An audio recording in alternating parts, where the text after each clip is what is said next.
Hello students, welcome to channel सब कुछ no. आज आप लोग पढ़ेंगे क्लास 8 मैथ का अभ्यास 17 बी का फर्स्ट क्वेश्चन। इसके पहले वाली वीडियो में आप लोगों ने 17 ए का पूरा वीडियो कंप्लीट देखा था, आप लोगों ने पढ़ाई कंप्लीट किया था। अगर आप लोग चैनल पर नए हैं, चैनल को सब्सक्राइब करिए, वीडियो को लाइक करिए और ज़्यादा से ज़्यादा शेयर करिए ताकि सभी लोग आसानी से ऑनलाइन पढ़ाई कर सकें। तो इसमें देखिए, इसका कोई इंट्रोडक्शन हमने नहीं बताया है क्योंकि यहाँ पर आप लोग एक्सरसाइज से ही इंट्रोडक्शन और एक्सरसाइज के क्वेश्चंस को समझ जाएंगे कि इसको करना क्या है। ग्राफ पेपर पर पहले इस क्वेश्चन के हिसाब से आप लोगों को समीकरण बनाना है और उसे ग्राफ पेपर पर दर्शाना भी है। तो देखते हैं हम लोग। यहाँ फर्स्ट क्वेश्चन दिया हुआ है, किसी समबाहु त्रिभुज की भुजा की लंबाई x सेमी है, त्रिभुज की भुजा और परिमाप के संबंध का ग्राफ खींचिए। देखिए कहा है कि क्या कहा है, समबाहु त्रिभुज की एक भुजा की लंबाई दिया तो और संबंध बताना है परिमाप और भुजा का। तो हम लोग पहले परिमाप निकालेंगे। तो हम लोग लिखेंगे क्या, त्रिभुज की भुजा दिया है, त्रिभुज के भुजा की लंबाई बराबर x सेमी क्वेश्चन में दे दिया है। तो इसको हम लोग लिख लेंगे, इसलिए त्रिभुज का परिमाप, त्रिभुज का परिमाप हम लोग कुछ मान लेते हैं। इसको परिमाप, जो ये त्रिभुज का परिमाप है, इसको हम लोग कुछ भी मान सकते हैं। यहां लिख लेंगे, माना त्रिभुज का परिमाप बराबर y सेमी। हम लोगों ने y में मान लिया, त्रिभुज का जो परिमाप है इसको हम लोगों ने क्या मान लिया, y। हम लोग कैपिटल में मान लेते हैं y। अब देखिए हम लोग लिखेंगे, चूंकि समबाहु त्रिभुज का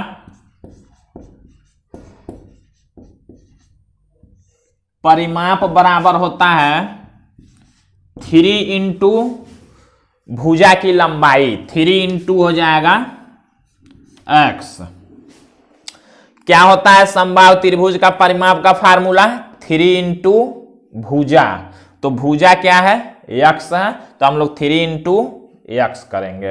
अब देखिए, तो परिमाप को हमने क्या मान लिया था, y। तो हम लोग लिखेंगे y इक्वल 3x। ध्यान दीजिएगा, ये x कैपिटल वाला है तो कैपिटल में लिखेंगे।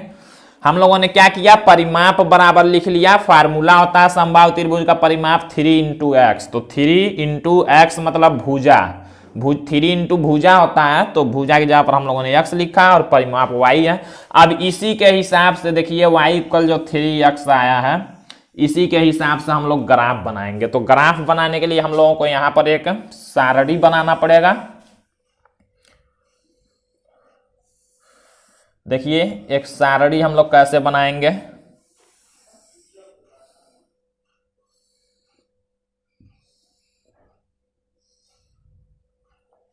एक तरफ हम लोग लिख लेंगे x को और एक तरफ y को। इसी में क्या करना है, देखिए कहा है त्रिभुज की भुजा, ये भुजा है, और त्रिभुज का परिमाप, ये परिमाप, इसी दोनों के संबंध का ग्राफ बताना है। तो हम लोगों ने ऐसे सॉल्व किया क्वेश्चन, x y हमने लिख लिया, एक x एक y है। तो अब हम लोग क्या करेंगे, देखिए अगर x के जगह पर हम लोग 1 रखते हैं, ध्यान दीजिएगा, x के जगह पर अगर हम लोग 1 रखा, अपने तरफ से कुछ भी मान रखना है, 1 2 3 0 -1 -2 -3 जितना चाहेंगे आप लोग रख सकते हैं। कम से कम ग्राफ बनाने के लिए 3 मान रखना जरूरी होता है, 3 से ज्यादा भी रख सकते हैं। देखिए x के जगह पर अगर हम 1 रखा तो इस सारणी में x के जगह पर 1 लिखते हैं +1। तो y का मान कितना हो जाएगा, देखिए 3 और x में गुणा है तो 3 का 1 में गुणा हो जाएगा, तो y का मान हो जाएगा 3। अगर x के जगह पर हम लोग 2 रख दें, x के जगह पर 2, तो y का मान कितना होगा, 3 दूना 6। अगर मान लीजिए x के जगह पर हम लोग -1 रख दें, तो -1 का 3 में जब गुणा होगा तो -3, वाई का मान हो जाएगा -3। इसी का हम लोग ग्राफ बनाते हैं। तो ग्राफ पेपर पर आप लोग क्या करेंगे, ऐसे आप लोग एक्स और वाई अक्ष को बनाएंगे, एक्स और वाई अक्ष, ये एक्स होता है, ये वाई अक्ष यहां मूल बिंदु होता है। अब देखिए यही वाले नंबर उस पर दर्शाने हैं, तो कैसे हम लोग लिखेंगे, पहले लिखते हैं 1 है, +2 है, +3 है, +4, +5 और +6, और ज्यादा भी लिख सकते हैं जितना चाहेंगे। यहाँ पर +1, +2, +3, +4, +5, +6, +7, इधर माइनस वाले संख्या होते हैं, -1, -2, -3, -4, -5 ऐसे, और नीचे भी माइनस होता है वाई। तो हम लोग लिखते हैं -3 हो गया, -4, -5, -6, ऐसे देखिए ग्राफ पेपर होगा। अब क्या करेंगे, देखिए x 1 है तो y 3, मतलब पहले x चला जाता है, हमने आप लोगों को बताया था यहाँ 0 से x में देखिए +1 जाना है, तो किधर जाएंगे, जानते हैं आप लोग, प्लस इधर है माइनस इधर, तो हम लोग +1 पर आ गए। अब देखिए y में कितना जाना है, 3 तक, +3 तक, तो 1 के सामने कहाँ जाएंगे, +3 तक, मतलब हम लोग यहाँ पर एक बिंदु लगा देंगे, यही निर्देशांक 1 3 है। 1 3 को हमने बनाया। अब देखिए 2 6, x में +2 तो y में +6, तो देखिए यहाँ से चलते हैं, x में +2 तो इसी के सामने y में कहाँ जाएंगे, +6 तक, मतलब यहाँ पर 2 और 6 होगा। फिर देखते हैं x में -1 तो y में -3 जाना है, 0 से ही जाएंगे, x में -1 तो y में नीचे आएंगे -3, मतलब यहाँ पर एक बिंदु लगा देंगे, ये -1 -3 होगा, -1 -3। अब क्या करना है हमको, इसी ग्राफ को ऐसे ये लाइन को मिला देना है, स्केल की सहायता से ये एक लाइन मिलाएंगे, एक सीधी लाइन बन जाएगी ऐसे। तो ये हमारा किसका किसका हुआ, भुजा की लंबाई और परिमाप, जो भुजा की लंबाई और परिमाप है उसी के संबंध का ये ग्राफ बन गया।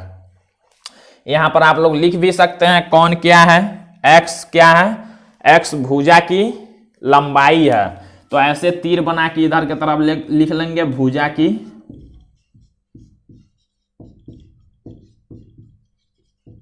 लंबाई, और ऊपर के तरफ क्या है, y परिमाप है, तो ऊपर के तरफ कर लेंगे, ये परिमाप है ऊपर से नीचे वाला। यहां पर आप लोग पैमाना भी लिख सकते हैं कि कितने को हमने कितना माना, 1 सेमी बराबर कितना, 2 सेमी बराबर, इसको अपने हिसाब से आप लोग जैसे ग्राफ पेपर पर बनाएंगे वैसे लिख लेंगे। अब क्वेश्चन नंबर 2 देखते हैं। क्वेश्चन 2 दिया है, एक आयत की लंबाई उसके चौड़ाई से 2 गुनी है, आयत के क्षेत्रफल और चौड़ाई के संबंध का ग्राफ खींचिए। यहाँ संकेत भी दिया, आयत का क्षेत्रफल a = 2x²। तो हम लोग मानेंगे क्या, क्षेत्रफल में लंबाई, आयत का क्षेत्रफल में लंबाई चौड़ाई होता है, यहाँ लंबाई चौड़ाई दिया है, ऐसा क्वेश्चन आप लोगों ने पढ़ लिया है पीछे चैप्टर में। तो यहाँ आप लोग क्या करेंगे, उसको पहले मानेंगे, लंबाई कर रहा है उसकी चौड़ाई से 2 गुनी है, तो हम लोग मान लेंगे, माना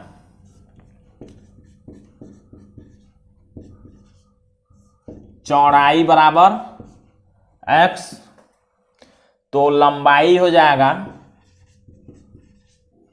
लंबाई बराबर देखिए हो जाएगा, कह रहा लंबाई उसकी चौड़ाई से 2 गुनी है, लंबाई क्या हो जाएगा, 2 गुना है इसके, तो 2x हो जाएगा। अब हम लोग लिखते हैं आयत का क्षेत्रफल, लिखेंगे इसलिए आयत का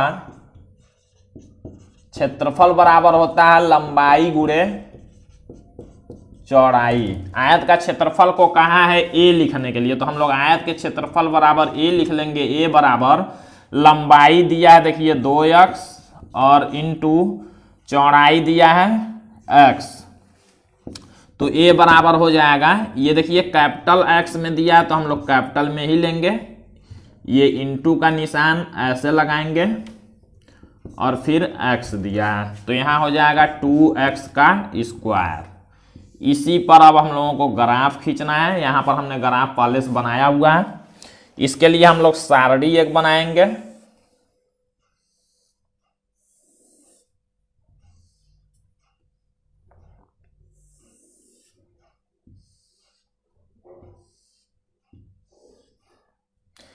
पहले इधर वाला एक लिख लेंगे x को और एक लिखेंगे a को। x का अपने तरफ से मान रखेंगे। मान लीजिए अगर हम x का मान 1 रखते हैं तो 1 का स्क्वायर होगा तो 1 ही होगा, 1 का 2 में गुणा होगा तो 2, a का मान हो जाएगा 2। अगर x का मान हम लोग माइनस में रख लें, -1 रखा तो -1 का स्क्वायर +1 होता है और 1 का 2 में गुणा 2 होगा। फिर देखिए अगर x का मान हम लोग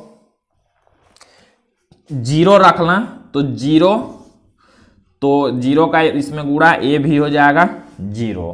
तो हम लोगों को क्या करना है, x में +1 तो a में 2। इधर हम लोग ये x है इसको मान लेंगे क्या,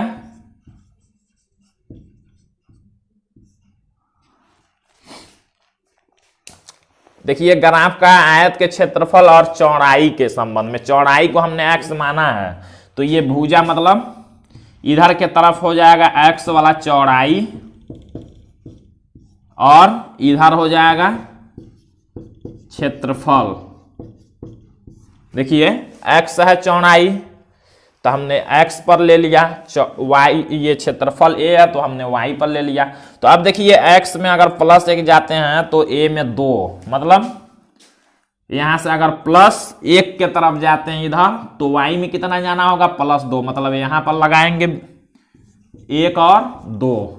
फिर देखिए -1 2, x में -1 जाएंगे तो y में, यहां इसको समझ लेंगे y है, x में -1 जाएंगे तो y में +2, x -1 इधर होता है तो y में +2 इधर, मतलब यहां पर लगाएंगे।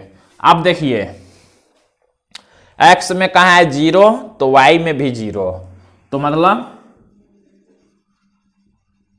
यहां पर लगाएंगे और इस ग्राफ को खींचना है। ये अब इसके लिए जब ग्राफ आप लोग खींचेंगे तो ग्राफ देखिए कैसे हो रहा है, इस तरह से हो रहा है और ज्यादा बिंदु आप लोग लेंगे तो पता चलेगा, यहां आके गोल सा घूम के ऐसे ग्राफ बनेगा। तो इस तरह से आप लोग ग्राफ बना लेंगे। अब हम लोग क्वेश्चन नंबर 3 को देखते हैं। देखिए यहां पर क्वेश्चन 3 दिया, 200 रुपए का 3% वार्षिक ब्याज की दर से साधारण ब्याज और वर्षों में समय के संबंध का ग्राफ खींचना है। साधारण ब्याज और समय का ग्राफ खींचना है। तो हम लोग पहले मान लेते हैं, माना साधारण ब्याज इक्वल x तथा समय इक्वल, देखिए ग्राफ खींचना किसमें, साधारण ब्याज और समय में। समय को मान लेंगे t, यहां लिख लेंगे वर्ष में कहा है तो वर्ष में। अब हम लोगों को क्या करना है, मूलधन देखिए दिया है और परसेंट भी हम लोग ये फार्मूला लिखते हैं साधारण ब्याज का, लिखेंगे इसलिए साधारण ब्याज बराबर होता है, साधारण ब्याज बराबर होता है मूलधन गुणे दर गुणे समय बटे 100। ये आप लोग जानते हैं। साधारण ब्याज हमने x माना तो लिखेंगे x बराबर मूलधन देखिए दिया है 200 रुपए तो 200 गुणे दर दिया है 3% तो 3 गुणे समय, समय को हमने t माना है तो t और बटे 100 करेंगे।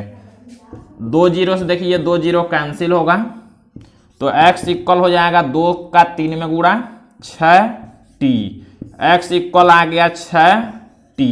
अब देखिए हम लोग इसके लिए एक सारणी बनाएंगे और उसका ग्राफ खींचेंगे।